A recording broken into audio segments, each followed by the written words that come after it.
إن الحمد لله نحمده ونستعينه ونستغفره ونؤمن به ونتوكل عليه ونعوذ بالله من شرور أنفسنا ومن سيئات أعمالنا من يهده الله فلا مضل له ومن يضلله فلا هادي له ونشهد أن لا إله إلا الله وحده لا شريك له ونشهد أن سيدنا وسندنا وحبيبنا ومولانا محمدا عبد الله ورسوله أرسله بالحق بشيرا ونذيرا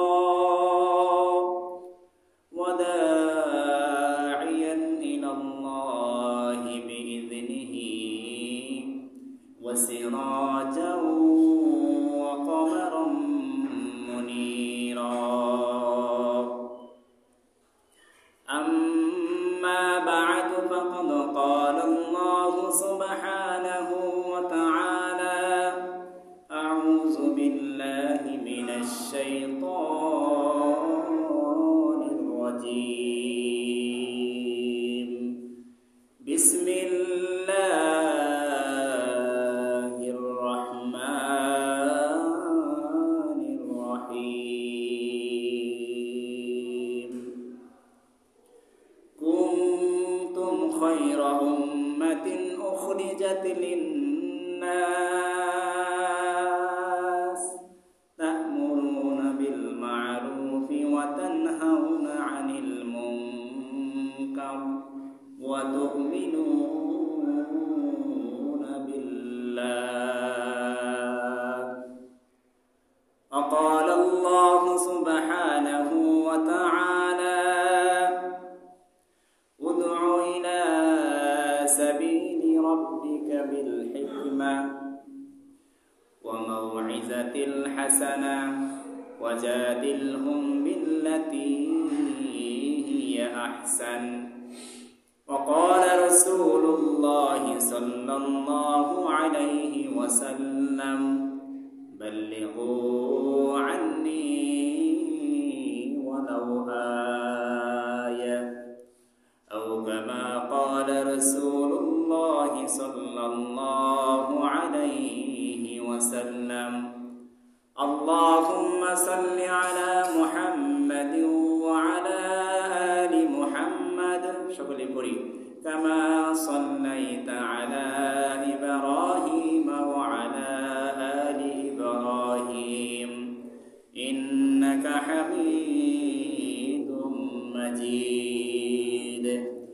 اللهم بارك على محمد وعلى آل محمد كما باركت على إبراهيم وعلى آل إبراهيم إنك حميد مجيد الحمد لله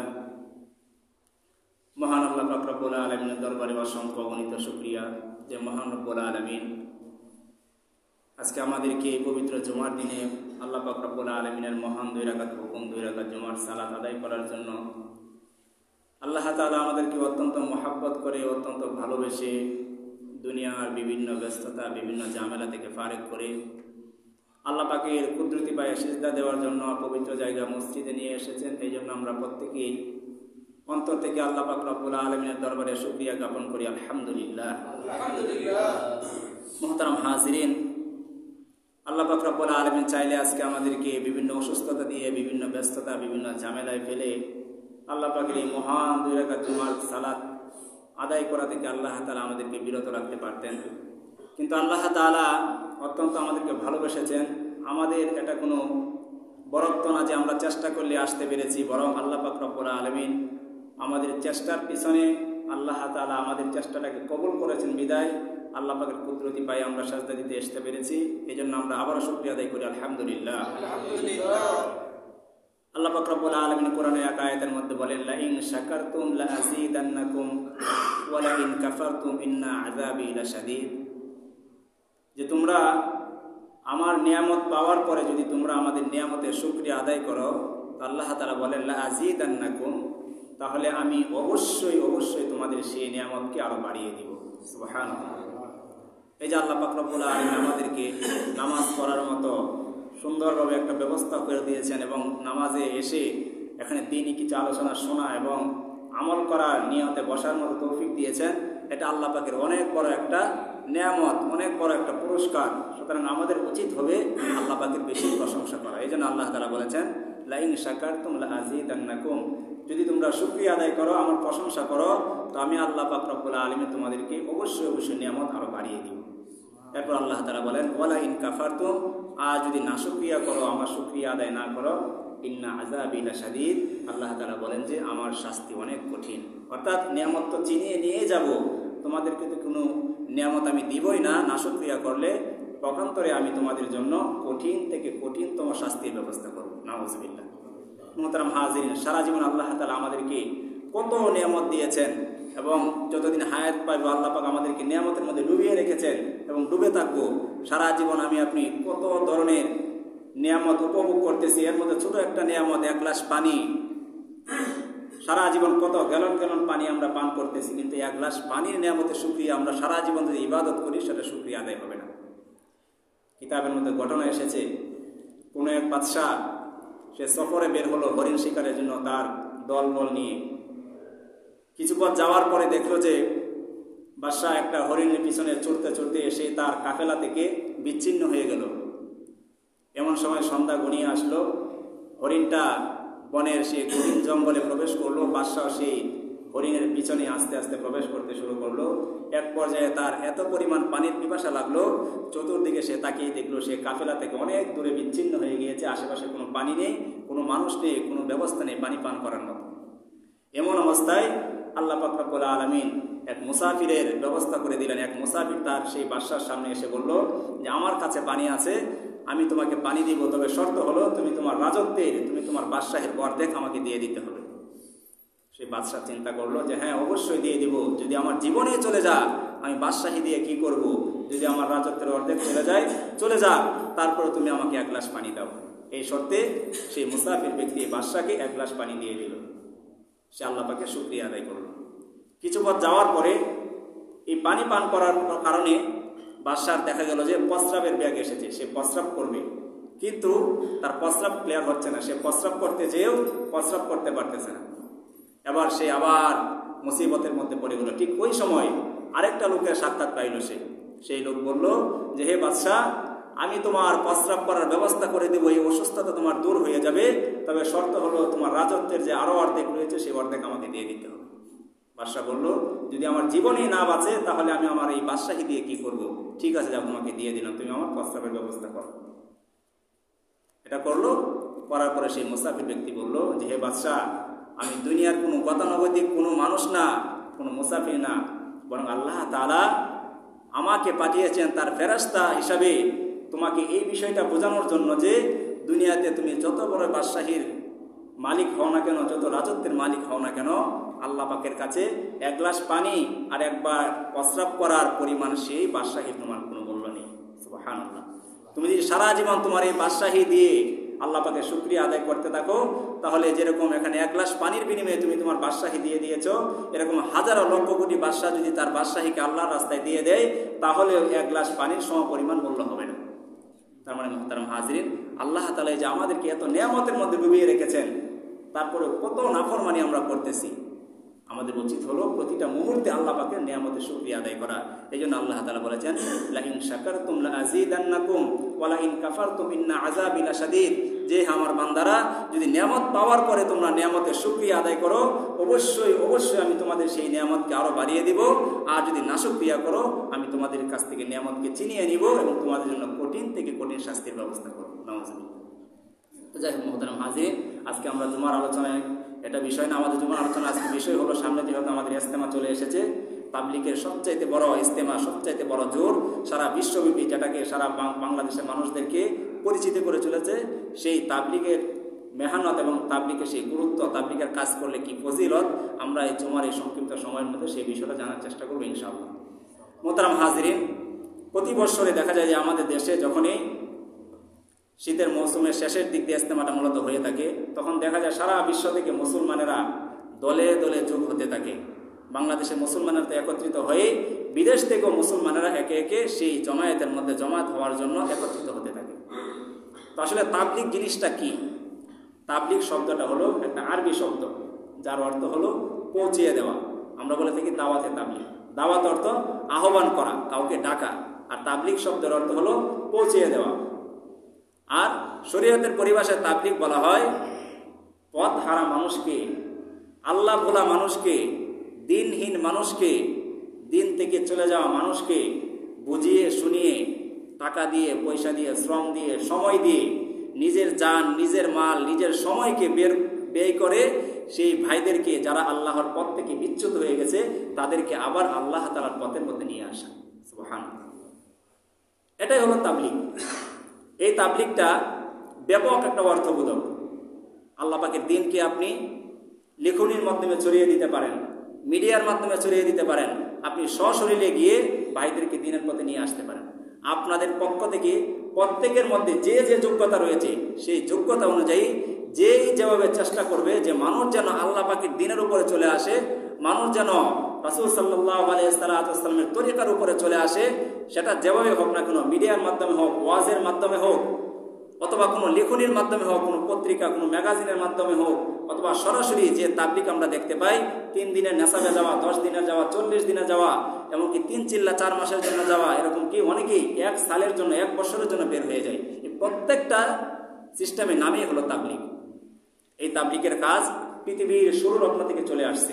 আল্লাহ পাক রব্বুল আলামিন যখন দুনিয়াতে মানুষ সৃষ্টি করলেন, আদম এবং হাওয়া আলাইহিস সালাতু ওয়াস সালামকে সৃষ্টি করলেন, সৃষ্টি করার পরে ঘটনাচক্রে যখন তাহারা দুনিয়াতে চলে আসলেন, চলে আসার পর আল্লাহ তাআলা শয়তানকেও তখন সৃষ্টি করেছিলেন। শয়তান সে আল্লাহ পাকের হুকুম না মানার কারণে সে বিতাড়িত হয়েছিল। সে ছিল সাইয়্যিদুল মালাইকা, সমস্ত ফেরেশতাদের সর্দার।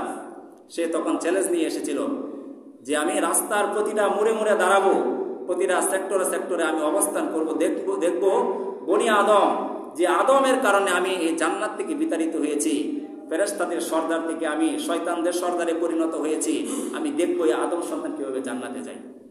আল্লাহ তাআলা মানুষকে সৃষ্টি করেছেন ইবাদত করার জন্য। আল্লাহ তাআলা কোরআনের মধ্যে বলে দিয়েছেন, ওয়ামা খালাকতুল জিন্না ওয়াল ইনসা ইল্লা লিয়াবুদুন, যে আমি মানুষ এবং জিন জাতিকে সৃষ্টি করি নাই, তবে হ্যাঁ সৃষ্টি করেছি এই জন্যই যে তারা একমাত্র আমার ইবাদত করবে।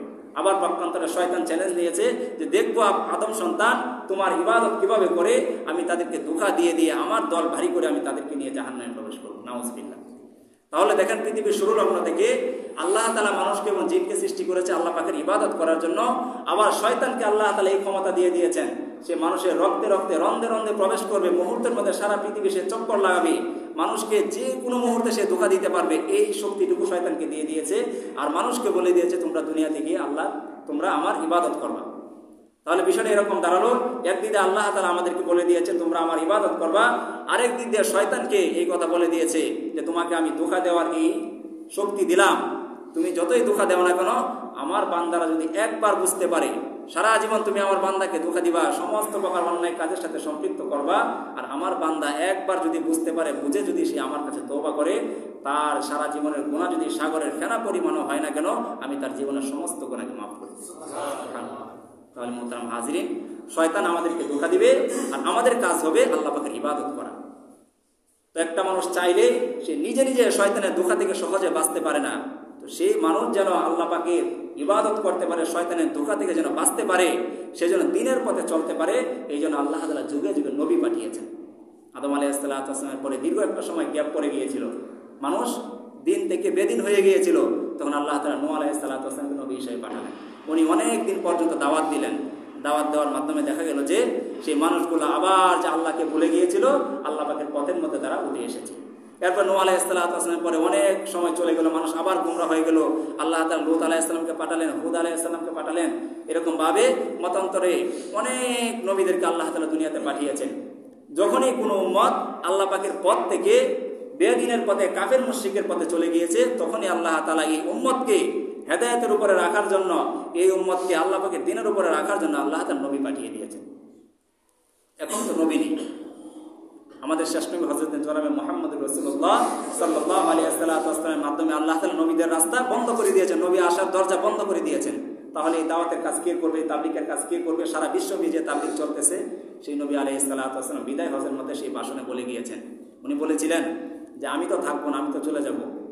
তখন এই কাজ কে করবে? সাহাবাকে প্রশ্ন করেছিল, হে নবী, আপনি যখন থাকবেন না, এই দাওয়াতের কাজ, এই দ্বীনের কাজ কারা করবে? নবী আলাইহিস সালাম বলেছিলেন, আমার মৃত্যু করে তোমরা করবে। সাহাবায়ে আবার প্রশ্ন করলো, আমরা যখন থাকবো না কারা করবে? নবীজি বললেন, তোমরা যখন থাকবে না, তোমাদের যারা অনুসারী রয়েছে তাদেরকে তাবেঈ বলা হয়, তারা এই কাজ করবে। তাবেঈরা যখন চলে যাবে, তাবেঈন করবেন, আইম্মায়ে মুজতাহিদিন, সালফে সালিহিন, উলামায়ে কেরাম এই কাজ করবে। নবীজি এই রাস্তা বলে দিয়েছেন। তাহলে সারা বিশ্বব্যাপী যে তাবলীগ চলতেছে, আজকে নবী নেই, সাহাবা নেই, তাবেঈ নেই, তাবেঈ নেই, সালফে সালিহিন নেই। এখন এই তাবলীগের কাজ এসে পড়েছে হাক্কানি উলামায়ে কেরামের উপরে। এই জন্য মোহতারাম হাজরিন, যুগে যুগে মানুষ যখনই লাইন থেকে বিচ্যুত হয়ে যাবে, তখনই সেই মানুষকে আল্লাহ পাকের দ্বীনের উপরে উঠিয়ে নিয়ে আসার জন্য আল্লাহ তাআলা যুগে যুগে যে আলেমদেরকে তৈরি করবেন, হাক্কানি আলেমরা এই তাবলীগের কাজ করবে। আজকে দেখা যায় তাবলীগের মধ্যে দুইটা দলে ভাগ হয়ে গিয়েছে, একটা দল উলামায়ে কেরামের আর একটা জেনারেল মানুষের। আপনারা দেখেছেন বিগত সেই 18 সালে ডিসেম্বরে এবং এই গত বছর 2024 ডিসেম্বরে অনেক মানুষ সেই তাবলীগের ইজতেমার ময়দানের মধ্যে মানুষ নিহত হয়েছে। সাংবাদিকরা সেটাকে সংঘর্ষ হিসেবে উল্লেখ করেছে, কিন্তু সংঘর্ষ বিষয়টা হলো তখনই যখন উভয় পক্ষ এক পক্ষের উপরে আক্রমণ করতে যায়, সেই বিষয়টাকে বলা হয় সংঘর্ষ।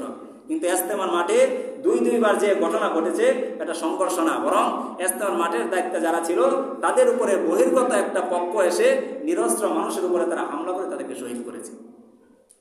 উলামায়ে কেরাম যেহেতু এই তাবলীগের কর্ণধার, নবীওয়ালা কাজ যেহেতু উলামায়ে কেরাম করবে, সুতরাং সাধারণ মানুষের আসতে হবে উলামায়ে কেরামের উপরে। কোনো ব্যক্তিকে অনুসরণ করে, কোনো ব্যক্তিকে আমির মেনে সেই তাবলীগকে করা, সেটাকে তাবলীগ বলে না। গতানুগতিক জেনারেল শিক্ষিত মানুষেরা বা বিপক্ষ যে একটা দল, যারা তাবলীগের নামে মানুষের উপরে বিভিন্ন হত্যাযোগ্য, মানুষকে বিভিন্নভাবে নির্যাতনের মধ্যে মানুষকে ফেলে দিচ্ছে, তারা সেই কাজটাকে করতেছে। ভারতের মাওলানা সাদ সাহেব, যিনি নিজে স্বঘোষিত আমির হিসাবে তাবলীগের প্রতিষ্ঠা লাভ করেছে, উনি সেই নিজেকে আমির হিসাবে দাবি করার কারণে বাংলাদেশের কিছু মুসলমান তার অনুসারী হয়ে তার বিতর্কিত মতামতকে পিছনে ফেলে তারা তাকে অনুসরণ করে বাংলাদেশের বৃহৎ একটা অঙ্গনকে, সেই তাবলীগের অঙ্গনটাকে তারা কলুষিত করেছে। তবে যাই হোক, আল্লাহ পাক রব্বুল আলামিন এই দ্বীনের কাজ নবীদের মাধ্যমে করিয়েছেন, সাহাবায়ে কেরামের মাধ্যমে করিয়েছেন এবং কিয়ামত পর্যন্ত হাক্কানি উলামায়ে কেরামের মাধ্যমে করাবেন।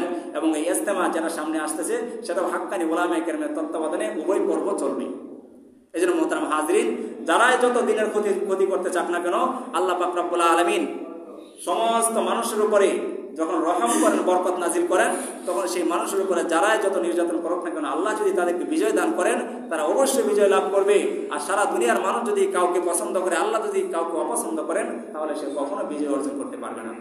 তো যাই হোক মোহতারাম হাজরিন, আল্লাহ পাক রব্বুল আলামিন এই তাবলীগের কাজ পৃথিবীর শুরুলগ্ন থেকে নবীদের মাধ্যমে করিয়েছেন, সাহাবাদের মাধ্যমে করিয়েছেন, তাবেঈদের মাধ্যমে করিয়েছেন, এখন পর্যন্ত এই তাবলীগের কাজ চলতেছে। তবে এই তাবলীগের কাজ করার কিছু কৌশল, কিছু নিয়ম রয়েছে।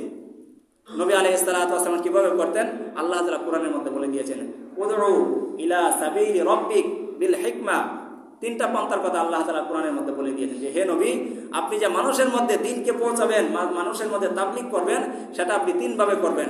উদউ ইলা সাবিলি রাব্বিক, আপনি আপনার উম্মতকে আল্লাহ পাকের পথের দিকে ডাকবেন, বিল হিকমা, হিকমতের মাধ্যমে। এক নম্বরে হলো হিকমত, প্রজ্ঞা, কৌশলের মাধ্যমে মানুষকে দ্বীনের পথে ডাকবেন। এরপর আল্লাহ তাআলা বলতেছেন ওয়া মাউইজাতিল হাসানা, এবং উত্তম কথার মাধ্যমে, উত্তম ওয়াজ করার মাধ্যমে মানুষকে সুন্দরভাবে বুঝিয়ে দ্বীনের পথে আপনি নিয়ে আসবেন। 3 নম্বরে আল্লাহ তাআলা বলেন ওয়াজাদিলহুম বিল্লাতি হিয়া আহসান, 3 নম্বরে হলো এই দাওয়াত দিতে গিয়ে যদি কোনো মানুষ আপনার সাথে তর্কে লিপ্ত হয়, আপনি তার সাথে তর্ক করবেন, তবে সেটা হবে সুন্দরভাবে, সুন্দর ভাষায়, কোনো কটাক্ষ করে ভাষায় নয়। তাহলে মোহতারাম হাজরিন, কোরআন এবং হাদিস ঘাটাঘাটি করলে দেখা যায় আল্লাহ তাআলা যে নবীজিকে বলেছেন তোমরা দ্বীনের কাজ করবে 3 ভাবে, হিকমতের মাধ্যমে, এরকমভাবে উত্তম কথার মাধ্যমে, এবং যদি কেউ তর্ক করতে আসে সেই তর্কটা হবে উত্তম ভাষার মাধ্যমে। হিকমতের মাধ্যমে কিভাবে দাওয়াত দিতে হবে আল্লাহ পাক রব্বুল আলামিন কোরআনের মধ্যে বলেছেন।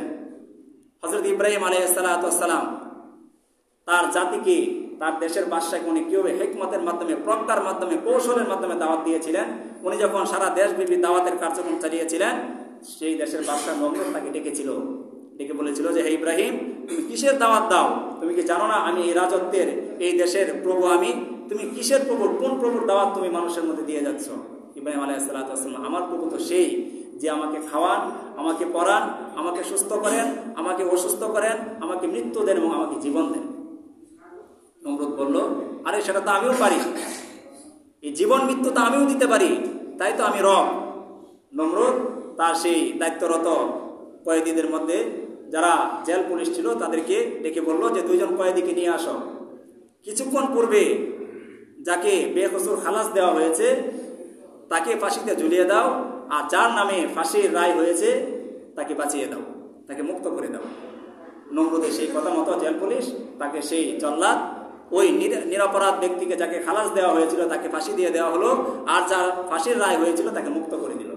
এবার নমরুদ বলল, ইব্রাহিম দেখেছো, তোমার রব যেটা পারে আমিও সেটা পারি। তোমার রব মানুষকে জীবন দেয় আবার মৃত্যু দেয়। দেখো, যার মৃত্যু হওয়ার কথা ছিল না তাকে আমি মৃত্যু দিয়ে দিয়েছি, আর যার মৃত্যু হওয়ার কথা ছিল তাকে আমি বাঁচিয়ে দিয়েছি। ইব্রাহিম আলাইহিস সালাম এখানে বললেন যে তাহলে তো আমাকে এখানে হিকমত কাটাতে হবে, প্রজ্ঞা কাটাতে হবে। উনি বললেন যে হ্যাঁ আচ্ছা ঠিক আছে, তুমি যদি এত বড়ই প্রভু হয়ে থাকো তাহলে তোমাকে আমি চ্যালেঞ্জ করতেছি হিকমতের সহিত, তুমি যদি পারো আমার প্রভু প্রতিদিন সকালবেলা পূর্ব দিক থেকে সূর্য উত্তোলন করেন, আবার বিকালবেলা পশ্চিম দিকে সূর্যকে অস্তমিত করেন, তুমি যদি সত্যিকারে প্রভু হয়ে থাকো আগামীকাল তুমি সূর্যটা পশ্চিম দিক থেকে উঠাবে এবং পূর্ব দিকে অস্তমিত করবে। এটা হলো হিকমত। প্রথমে ইব্রাহিম আলাইহিস সালাম বলেছিলেন যে প্রভু, আমার প্রভু আমাকে মৃত্যু দেন, জীবন দেন, হায়াত দেন, অসুস্থ করেন, সুস্থ করেন। এই কথার প্রেক্ষিতে নমরুদ বলেছিল আমিও হায়াত দিতে পারি, আমিও জীবন দিতে পারি, মৃত্যু দিতে পারি। কিন্তু ইব্রাহিম আলাইহিস সালাম যখন আল্লাহ পাকের সেই আয়াতের কথা স্মরণ হয়ে গেল, নিদর্শনের কথা স্মরণ হয়ে গেল যে তুমি দাওয়াত দিবা, সেই দাওয়াতটা হবে হিকমতের সহিত, তখন ইব্রাহিম আলাইহিস সালাম এখানে হিকমত কাটালেন, প্রজ্ঞা কাটালেন যে আমার প্রভু তো প্রতিদিন পূর্ব দিক থেকে সূর্য ওঠান, আবার পশ্চিম দিকে সূর্য অস্তমিত করেন, তুমি যদি পারো এর উল্টা করে দেখাও। তখন কোরআনের মধ্যে এসেছে ফাবুহিতাল্লাযী কাফার, ওই কাফের, ওই বেঈমান নমরুদ তখন হতভম্ব হয়ে গেল, সে বাক্রুদ্ধ হয়ে গেল, সে ইব্রাহিম আলাইহিস সালামের সেই হিকমতের কাছে সে হার মেনে নিল। এটা হলো দাওয়াতের একটা কৌশল বা দাওয়াতের প্রথম প্রজ্ঞা। আল্লাহ তাআলা বলেছেন উদউ ইলা সাবিল রাব্বিক বিল হিকমা, তোমরা আমাকে আমার দ্বীনের পথে মানুষদেরকে ডাকবে, সেটা হবে হিকমতের সহিত। ঠিক তদ্রূপভাবে ইউসুফ আলাইহিস সালামকে যখন জেলে নেওয়া হয়েছিল, ওনার সাথে আরো 2 জন যুবক জেলে প্রবেশ করেছিল। তো তারা 2 জনের মধ্যে দুজনে এক এক ধরনের এক একটা স্বপ্ন দেখলো। একজন স্বপ্ন দেখলো সে আঙ্গুর চিপে মদ তৈরি করে সে মদ পান করতেছে, আরেকজন দেখলো তার মাথার মধ্যে খাঁচা রয়েছে, খাঁচার মধ্যে টুপি, সেই খাঁচার মধ্যে রুটি রয়েছে, সেই রুটি পাখিগুলো টুকরিয়ে টুকরিয়ে খাচ্ছে। এই স্বপ্নের ব্যাখ্যা, 2 ব্যাখ্যার জন্য তারা হযরতে ইউসুফ আলাইহিস সালামকে জিজ্ঞাসা করলো। ইউসুফ আলাইহিস সালাম মনে মনে বুঝলেন যে তারা তো আমার মুখাপেক্ষী, তারা আমার কাছ থেকে স্বপ্নের ব্যাখ্যা জানতে চায়, সুতরাং তাদেরকে তো অবশ্যই ব্যাখ্যা বলবো। তবে তারা যেহেতু আমার মুখাপেক্ষী, এখানে আমি কিছুটা কৌশল কাটিয়ে, হিকমত কাটিয়ে তাদেরকে আল্লাহ পাকের পথের দিকে দাওয়াত দিয়ে দিই। উনি বললেন যে হ্যাঁ ঠিক আছে, কিছুক্ষণ পরে যে খাবার আসবে, সেই খাবার আসার পূর্বে আমি তোমাদেরকে স্বপ্নের ব্যাখ্যা দিব, তবে আমি তোমাদের কাছে কিছু আবেদন রাখবো, এই আবেদনগুলো তোমরা আমার কাছে শুনতে হবে। উনি বললেন যে হ্যাঁ ঠিক আছে, আপনি আবেদন রাখেন। উনি বললেন যে তোমরা যে খোদার ইবাদত করো, আমি কখনো সেই খোদার ইবাদত করি না, বরং আমি তো সেই মহান রবের ইবাদত করি, যে রব আমাকে এত সুন্দর করে তৈরি করেছে, যে রব আমাকে জীবন দিয়েছে, যে রব আবার যখন আমাকে ডাকবে আমি চলে যাব, সেই রবের আমি ইবাদত করি। সুতরাং তোমাদেরকে আমি দাওয়াত দিতেছি, তোমরা ওই রবের ইবাদত করো যে রব এই দুনিয়াকে সৃষ্টি করেছে, চন্দ্র সূর্য সমস্ত কিছুকে সৃষ্টি করেছে, সেই রবের তোমরা ইবাদত করো এবং তোমরা সেই মূর্তি পূজা ছেড়ে দাও। এই কৌশলের মধ্যে তারা যেহেতু ইউসুফ আলাইহিস সালামের মুখাপেক্ষী ছিল, উনি সেই কৌশলটাকে, হিকমতটাকে কাজে লাগিয়ে এই স্বপ্নের ব্যাখ্যা দেওয়ার পূর্বে উনি তাদেরকে দ্বীনের দাওয়াত দিয়ে দিলেন। তাহলে মোহতারাম হাজির, আল্লাহ তাআলা যে বলেছেন উদউ ইলা সাবিলি রাব্বিক বিল হিকমা, যে তোমরা আল্লাহ পাকের সেই ধর্মকে, আল্লাহ পাকের সেই দ্বীনকে মানুষের কাছে পৌঁছে দাও, কিভাবে? 3টা মাধ্যমের মাধ্যমে। এর মধ্যে প্রথম হলো একটা হিকমত কাটিয়ে। এরপর আল্লাহ তাআলা বলেন যে দ্বিতীয় নম্বরে যখন তোমরা দাওয়াত দিতে যাবে আল্লাহ তাআলার সেই দিনকে পৌঁছে দিতে যাবে, সেটা হবে ওয়া মাউইজাতিল হাসানা, উত্তম ওয়াজের মাধ্যমে, উত্তম কথার মাধ্যমে। এটার দৃষ্টান্ত আল্লাহ পাক রব্বুল আলামিন পবিত্র কোরআনের মধ্যে নিয়ে এসেছেন। আল্লাহ পাকের নবী মুহাম্মদ রাসূলুল্লাহ সাল্লাল্লাহু আলাইহি ওয়াসাল্লাম যখন নবুয়ত প্রাপ্ত হলেন, উনি সেই মক্কার জাবালে আবি কুবাইস সেই পাহাড়ের মধ্যে উঠলেন। ওঠার পরে উনি মক্কার প্রতিটা গোত্র, প্রতিটা বংশের নাম ধরে ধরে উনি ডাকলেন, যে বনু আবি হাশেম, বনু কুরাইশ, বনু কিলাব, প্রত্যেকটা বংশের নাম ধরে ধরে ডাকলেন। প্রত্যেক দলের লিডাররা সেই পাহাড়ের তলদেশে তারা এসে জমায়েত হলো। উনি তাদেরকে লক্ষ্য করে বললেন যে তোমরা আমার ব্যাপারে কি ধারণা, আপনারা আমার ব্যাপারে কি ধারণা করেন? সমস্ত লিডাররা সেদিন বলেছিল যে হে মুহাম্মদ, আমরা তো আপনাকে আল আমিন হিসেবে জানি, সারা বিশ্বের মধ্যে আপনি আল আমিন, বিশ্বাসী লোক হিসেবে জানি। তখন নবী আলাইহিস সালাতু ওয়াস সালাম বললেন, হ্যাঁ, যদি আপনারা আমাকে বিশ্বাসী হিসেবে জেনে থাকেন, আমি আপনাদেরকে একটা কথা বলতেছি, আপনারা সকলে বলবেন যে আল্লাহ পাক রব্বুল আলামিন আমাকে আদেশ করেছে, মান ক্বালা লা ইলাহা ইল্লাল্লাহ তুফলিহুন, যে ব্যক্তি বলবে যে আল্লাহ ছাড়া আর কোনো মাবুদ নেই, তারা উভয় জগতের সফলকাম হয়ে যাবে। সুবহানাল্লাহ। এই কথা যখন, এই কৌশল যখন উনি অবলম্বন করলেন, উত্তম কথার মাধ্যমে যখন দাওয়াত পৌঁছিয়ে দিলেন, অনেক মানুষ সেদিন দাওয়াত, হযরতের নবী সাল্লাল্লাহু আলাইহি ওয়াসাল্লামের দাওয়াত কবুল করেছিল, আবার অনেকেই ওনার দাওয়াত থেকে বিচ্ছিন্ন হয়ে গিয়েছিল। তার মানে আল্লাহ পাক রব্বুল আলামিন যে বলেছেন মানুষদেরকে দ্বীনের পথে ডাকতে পারবে কৌশলের মাধ্যমে, হিকমতের মাধ্যমে, ওয়া মাউইজাতিল হাসানা, এবং উত্তম কথার মাধ্যমে। সেই নবীজি আলাইহিস সালাতু ওয়াস সালাম ওই দিন সমস্ত মানুষদেরকে জমায়েত করে উত্তম একটা কথা বলেছিলেন, মান ক্বালা লা ইলাহা ইল্লাল্লাহ, যে ব্যক্তি জীবনে একবার হলেও লা ইলাহা ইল্লাল্লাহ বলবে, আল্লাহ তাআলা অবশ্যই তাকে সফল কাম করিয়ে দিবেন। সুবহানাল্লাহ। মুহতারাম হাজিরিন, সারা জীবন আমি আপনি যতই অন্যায় পাপাচার করি না কেন, যদি আমার আপনার ঈমান যাররা পরিমাণ থেকে থাকে, আল্লাহ পাক রব্বুল আলামিন একটা সময় মৃত্যুর পরে সেই পরিমাণ শাস্তি ভোগ করার পর আল্লাহ তাআলা আমাকে আপনাকে জান্নাত দিয়ে দিবেন। কিন্তু কোনো ব্যক্তি যদি ঈমানই না থাকে, সে সারা জীবন যত ইবাদত করুক, যত কিছু আল্লাহ পাকের হুকুম পালন করুক না কেন, মৃত্যুর সময় যদি সে ঈমান নিয়ে মৃত্যুবরণ করতে না পারে, আল্লাহ পাক রব্বুল আলামিন বলেন যে সে কোশ্চিনকালেও জান্নাতে প্রবেশ করতে পারবে না। নবী আলাইহিস সালাতু ওয়াস সালামের উপরে আল্লাহ তাআলা যে আয়াত নাযিল করেছেন দাওয়াতের, যে উদউ ইলা সাবিলি রাব্বিক বিল হিকমা ওয়া মাউইজাতিল হাসানা, তোমরা বান্দাদেরকে দাওয়াত দিবে উত্তম কথার মাধ্যমে এবং হিকমতের মাধ্যমে, ওয়াজাদিলহুম বিল্লাতি হিয়া আহসান, এবং যদি তারা তোমার সাথে তর্ক করতে আসে, তোমার সাথে বিতর্ক করতে আসে, তুমি সেটা বিতর্ক করবে, তবে সেটা হবে উত্তম পন্থার মাধ্যমে।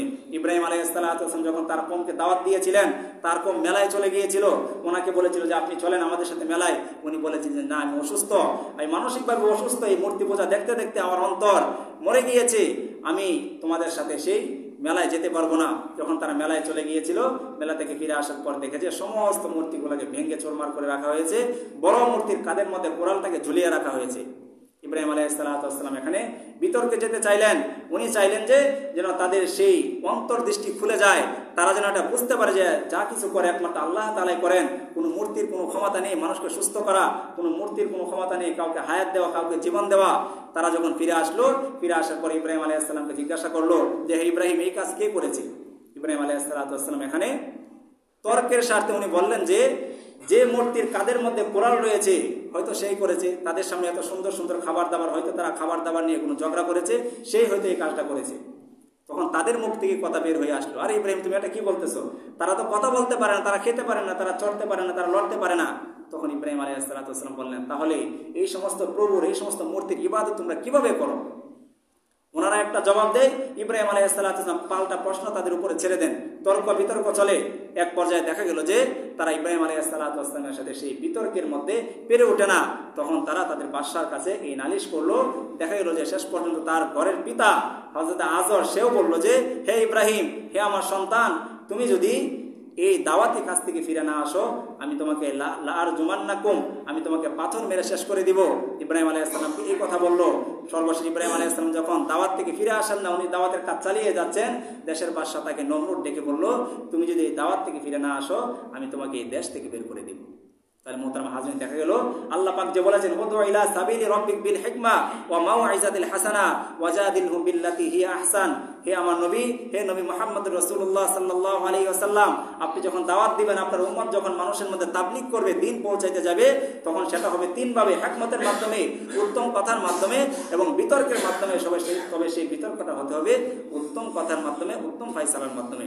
ইব্রাহিম আলাইহিস সালাতু ওয়াস সালাম সেই উত্তম কথাই বলেছিলেন, বিতর্ক করেছিলেন ঠিক, তাদের সাথে ঝগড়ায় লিপ্ত হয়েছিলেন ঠিক, কিন্তু তাদের সাথে এরকম কোনো ঝগড়ায় যান নাই যে তার মুখ থেকে কোনো কথা বের হয়ে যায়। এই জন্য মোহতারাম হাজরিন, সামনে বিশ্ব ইজতেমা আসতেছে, এখান থেকে হাজার হাজার জামাত বের হবে 3 দিনের জন্য, 40 দিনের জন্য, 3 চিল্লার জন্য, এমনকি 1 সালের জন্য, 1 বছরের জন্য অনেকে বের হবেন। সেই দাওয়াত দিতে গিয়ে আমাদের সামনে এরকম সিচুয়েশন, এরকম পরিস্থিতি আসতে পারে, দেখা যাবে যে কিছু কথা বলার পরে গ্রামের অনেক মানুষ চেতে যায়, হ্যাঁ, যে নিজের ঘরের খবর নেই, যে নবীজি তো দাওয়াত দিয়েছেন সেই কাফির মুশরিকদেরকে, আপনি এসেছেন মুসলমান ভাইদেরকে দাওয়াত দিয়েতে। আল্লাহ তাআলা বলেছেন, তু আনফুসাকুম ওয়া আহলিকুম নার, যে হে ইমানদারগণ, তোমরা আগে নিজে বাঁচো, এরপর নিজের পরিবারকে বাঁচাও। আজকে আমার মুসলমান ভাইয়েরাই দেখা যায় যে দিন থেকে সরে গিয়েছে, তাদেরকে যখন আমি 100% দিনের পথে আনতে পারবো, তখন আমি কাফের মুশরিকদেরকে দাওয়াত দিতে পারবো। নবীজির জামানায় তো এরকম কোনো দিনদার মুসলমান ছিল না যারা দিন থেকে বিচ্যুত হয়ে যায়, বরং সবাই কাফের মুশরিক ছিল। এই জন্য নবীজি কাফের মুশরিকদেরকে দাওয়াত দিয়েছেন। আর আমাদের জামানাটা হলো ভিন্ন, এরকম যে ইসলাম ধর্ম গ্রহণ করার পরেও নামে মুসলমান, কিন্তু কাজকর্মে সমস্ত কিছু বেদিনদের হয়ে গিয়েছে। এই জন্য আগে যারা ইসলাম থেকে সরে যাচ্ছে তাদেরকে ইসলামের পথে আনতে হবে, তাদেরকে দাওয়াত দিতে হবে, এবং সামনে যে ইজতেমা আসতেছে এই ইজতেমার জন্য মানুষদেরকে দাওয়াত দিয়ে দিনের কাজের প্রতি ঝুঁকাতে হবে। কারণ এই ইজতেমার এই কাজ, এই নবীওয়ালা কাজ পৃথিবীর শুরু লগ্ন থেকে সমস্ত নবীরা করেছে। নবীরা যখন চলে গিয়েছে সাহাবায়ে কেরাম করেছে, সাহাবায়ে কেরাম যখন চলে গিয়েছে তাবিঈনরা করেছেন, তাবে তাবিঈন, আইম্মায়ে মুজতাহিদিন, সালফে সালেহিন, এখন পর্যন্ত এই কাজ হাক্কানি উলামায়ে কেরাম করে যাচ্ছেন এবং কিয়ামত পর্যন্ত আল্লাহ তাআলা এই কাজকে জারি রাখবেন। সুতরাং আমাদের কাজ হবে এই তাবলীগের সময়ের মধ্যে নিজেকে জুড়ে রাখা, নিজেদেরকে সম্পৃক্ত করা। 3 দিনের জন্য যাওয়া, 10 দিনের জন্য, 1 চিল্লার জন্য যাওয়া, দেখবেন অনেক পরিবর্তন আসবে। আমরা অনেকে সূরা ফাতিহা পারি না, 4টা সূরা লাগে, 4 রাকাত সুন্নাত নামাজ পড়লে, 2 রাকাত ফরজ নামাজ পড়লে দুইটা সূরা লাগে, সূরা ফাতিহা সহ 5টা সূরা লাগে। নামাজের মধ্যে দোয়ায় কোনো দোয়ায় মাসুরা, তাশাহুদ, দুরূদ শরীফ, বিভিন্ন দোয়াগুলো রয়েছে। আপনি যখন এই 3 দিনের জন্য যাবেন, 10 দিনের জন্য যাবেন, ইজতেমার ময়দানে যখন আপনি যাবেন, আপনাকে এই বিষয়গুলো আগে শেখানো হবে, যে বিষয়গুলো একজন মুসলমানের জন্য জানা ফরজ। যেরকম 5 ওয়াক্ত নামাজ পড়া ফরজ, যেরকম ভাবে রমজান মাসে রোজা রাখা ফরজ, দিনের এই মৌলিক জ্ঞানগুলা প্রত্যেকের মাথার মধ্যে থাকা এবং আমলের মধ্যে থাকা ফরজ। এই জন্য নবী সাল্লাল্লাহু আলাইহি ওয়াসাল্লাম বলেছেন, তলাবুল ইলমি ফারিদাতুন আলা কুল্লি মুসলিম, দ্বীনি ইলম তলব করা, দ্বীনি ইলম তালাশ করা প্রত্যেকটা মুসলমান নরনারীর উপরে ফরজ। এই জন্য আমাদের যে ফরজ বিধানগুলো রয়েছে, ওযু কিভাবে করব, নামাজ কিভাবে পড়ব, রোজা কিভাবে রাখবো, আমার আপনার হালাল হারাম কিভাবে জানবো, কিভাবে মানবো, তাবলীগে 3 দিন সময়ের মধ্যে, 10 দিন সময়ের মধ্যে, 1 চিল্লা সময়ের মধ্যে এগুলো শেখানো হয়। এখানে অনেকে রয়েছেন 1 চিল্লার সাথে আছেন, 3 চিল্লার সাথে আছেন, অনেকে 3 দিনের জন্য গিয়েছেন। যারা গিয়েছেন তাদের এই অভিজ্ঞতা আছে এখানে কি কাজ হয়, কি শেখানো হয়।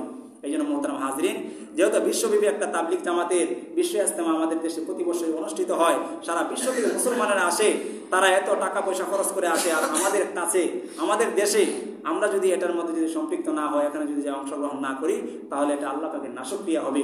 আল্লাহ তাআলা বলেছেন, লা ইন শাকারতুম লা আযীদান্নাকুম, যে শুকরিয়া আদায় করলে আমি নিয়ামত বাড়িয়ে দেই, ওয়ালা ইন কাফারতুম ইন্না আযাবি লাশাদীদ, আর যদি নাশুকরিয়া করি আমি তোমাদের কাছ থেকে নিয়ামত ছিনিয়ে নিব।